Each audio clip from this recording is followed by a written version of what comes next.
नमस्कार मित्रांनो, आज आपण आलो आहोत एक अशा मंदिरात जे स्वतःमध्ये एक मोठं रहस्य दडून बसलं आहे. हे आहे आपल्या छत्रपती संभाजीनगरचे काळा गणपती मंदिर.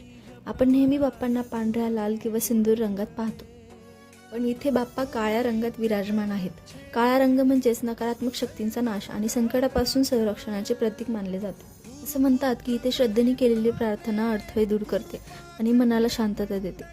या मंदिराची एक खास गोष्ट म्हणजे इथे येणारा प्रत्येक भक्त आपल्या मनातील इच्छा मनोभावे सांगतो आणि बाप्पा ती नक्की पूर्ण करतात, अशी भक्तांची श्रद्धा आहे.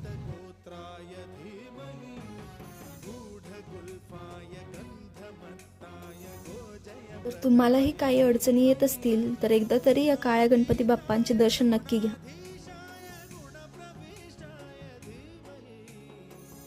एकदन्ताय वक्रतुण्डाय गौरीतनयाय धीमहि गजेशानाय